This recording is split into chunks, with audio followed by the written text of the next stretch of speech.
ቅድሜ ናብቲ ናይ ሎሚ ኣዝያ ኣገደስቲ ኣርእስቲ ምእታውና ሓደ ነገር ክዛረብ ፈቱ ብዙሓት ከባኹም ኣብቲ ዝሓለፈ ቪድዮታት ንጹር ትግርኛ ክጥቀም ከም ዘለኒ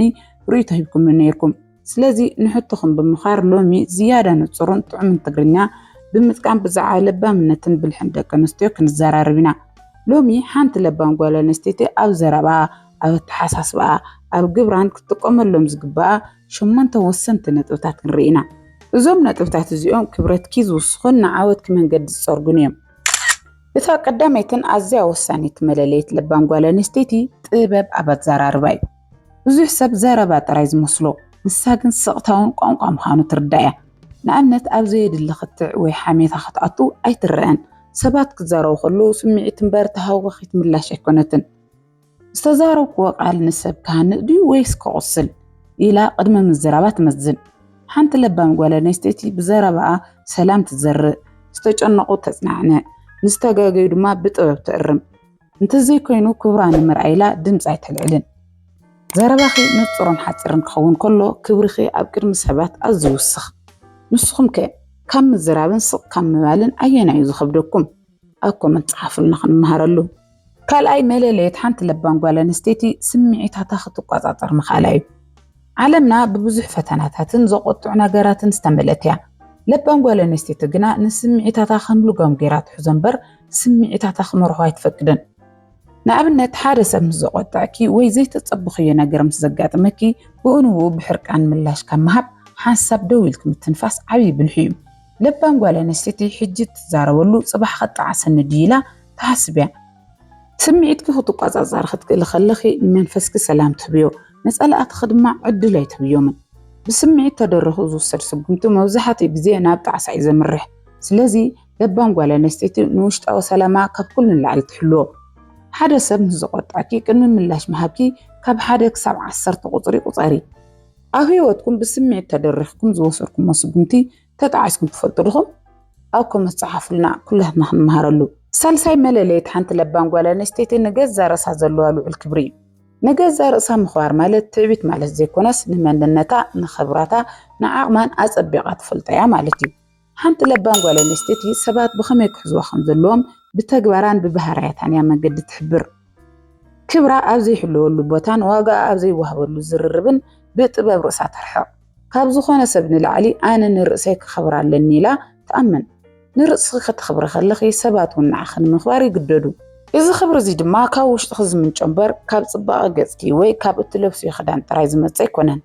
ሓንቲ ጓል ኣንስተይቲ ንርእሳ ክትኽብር ከላ ኣይፋል ክትብል ትኽእል እያ ኩሉ ሰብ ንኽሕጉስ ኢልኪ ክብሪ ከይትሕስሪ ብዛዕባ ክብሪ ርእሲ ክንዘራረብ ከለና ንዓኺ እንታይ ማለት እዩ ኣብ ኮመንት ኣካፍልና ራብዓይ መለለይ ሓንቲ ለባም ጓል ኣንስተይቲ ሚስጥር ናይ ምዕቃብ ዓብዪ ዓቕማ እዩ እዚ ዓለምና ብወረን ብሓሜታን ተመልአት እያ ሓንቲ በላሕ ጓል ኣንስተይቲ ግን ንልሳና ክትቆጻጸር ትኽእል እያ ኩሉ ዝሰምዖቶን ዝረኣየቶን ንሰባት ኣይተውርን ክልተ ሚስጥራት ኣለዉ እቲ ሓደ ናይ ገዛ ርእስኺ ሚስጥር እዩ ለባም ጓል ኣንስተይቲ ኩሉ ሕልናኣ ውልቃዊ ትልምታታ ናይ ስድራ ቤታ ሚስጥርን ኣብ ባዛር ኣይትንጥፎን ሚስጥርኪ ሚስጥር ክኸውን ከሎ እሱርኪ እዩ ምስ ኣውፅኸዮ ግና ንስኺ እሱርቱ ትኾኒ እቲ ካልኣይ ከዓ ናይ ሰባት ሚስጥር እዩ ሰባት ኣሚኖም ሚስጥሮም ከካፍልኹ ከለዉ እቲ ሚስጥር ምሳኺ ክቕበር ኣለዎ ሓንቲ ለባም ጓል ኣንስተይቲ ብወራ ኣይትነብርን ሰባት ኣብኣ ዝኸደ ሚስጥር ኣይወፁን ኢሎም ከኣምኑላ ከለዉ እዚ ካብ ዝኾነ ሃብቲ ንላዕሊ ክብሪ እዩ ሕሰብዮ እሞ ሚስጥር ክትሕዝ ዘይትኽእል ጓል ኣንስተይቲ ኣብ ቅድሚ ሰባት ዘለዋ ተሰማዕነት ይሃስስ እዩ ሚስጥር ክትሕዝ ክትክእል ከለኺ ግን ሰባት ይፈትኺ ይኽብሩኺ ከም ዓባይ ለባን ድማ ይርኢኺ ሓደ ሰብ ሓሜታ ሒዙልኩ ክመጽእ ከሎ ብልቦና ነዚ ነገር እዚ ክሰምዖ ኣይደልን እየ ኢልክ ምሕላፍ ናይ ለባም ምልክት እዩ ኣብ ህይወትኩም ሚስጥርኩም ኣውፂኹም ዝሕዘነኩም ሰብ ኣጋጢምኩም ይፈልጥ ዶ እቲ ትምህርቲ እንታይ ነይሩ ኣብ ኮመንት ኣካፍሉና ሓምሻይ መለለየት ሓንቲ ለባም ጓል ኣንስተይቲ ንዋጋ ግዜ ኣጸቢቓ ምፍላጣ እዩ ግዜ ካብ ዝኾነ ሃብቲ ንላዕሊ ክትካእ ዘይኽእል ውህብቶ ምዃኑ ትርዳእ ስለዚ ድማ ግዜኣ ኣብ ዘየድሊ ዕላል ኣብ ሓሜታ ወይ ድማ ኣብ ማሕበራዊ ሚድያ ብኸንቱ ክጠፍእ ኣይትፈቅድን ሓንቲ በላሕ ጓል ኣንስተይቲ ግዜ ሃብቲ እዩ ኢላ ተኣምን መዓልታ ብትልሚያ ትጅምር ንገዛ ርእሳ ንምምሕያሽ ንስራሓ ንስድራ ቤታን ንመንፈሳዊ ህይወታን ዝኸውን ግዜ ኣጸቢቓ ትመቅል أبزي يربح نجار جزء مدفع مالت هيوت مدفع مالوت يزبلت حساس باللوا تعزوا وانتخونكم عوتات زخنا دك أنستيو كل جزء بصراحة مدهتين إذا مالت جن جزء عرفتي بلن المالت زي كونس نفس وقف دقيقة نمنتي كم توعل تفلت يا جزء خفت كتب انتخيلكي نوت انكي حتى تقدر تخيلي إذا ما نيرس تأمان نتكي فلفل يخون لومي ما عالت جزيكم أمن تايت فيكم حسب دولكم حسولو نأخذكم جزيكم سرقكم عاوي نجرم تايو سلك ديو ويس زيد العلاج أكو من صحف لنخن مهرلو شرشاي ملليت حانت لبان قوالا نستيتو كل جزي نممهر دلوت مخاناي لبا منت مالت كل نجر فليت كمودع مالت زي كونس جانا زمهر بزح نجر كمزورلو مفلاتيو حانت بلح قوالا نستيتي أنا خلو فلت يزبلتي بيتي بلان كاب عبيتي طبب تقسم كم مزنقة تمكرو توصد كم نشتيون كي طرفي حدش حسب نمسمع دلوتي نقا أمرأة بنباب مصحفتي بتقمت حستات ودما بحدش تخيلاتات كل جزي كتب الحوت تصعر أمرخم الزعبي عالم كون مسؤول تعبي لا تأمن كتب مهار دلوت زخانت قوالا نستيتي مس جزي كتسمع مع تخيليا كناتات كغيرو خلو ونسهم بفلتات ببلحات تغير سلازي كل جزي نحدش تناقرات عين خي كفوت يخن أما عالتي انت نأسا 15 دقيقة نباوي تقام فيديو مرأي نمارقوريو أبز قربا جزيز تمهاركي حدش نقر انت يرلو أبكم انت كافلنا شاعي مالليت حانت لبان قوالا نستيتي نساقامات ببلحن بهدئات نفتحايو هيوت ببدهاتات كقاط مواخلو حانت بلح قوالا نستيتي تسفى خم قراص ويكام مقروم رام ترحق أبكن دسلام انتاي زيبوت حني لا تبكي كما يقرين نزناقر زيك فتح خيلي لا يتحسب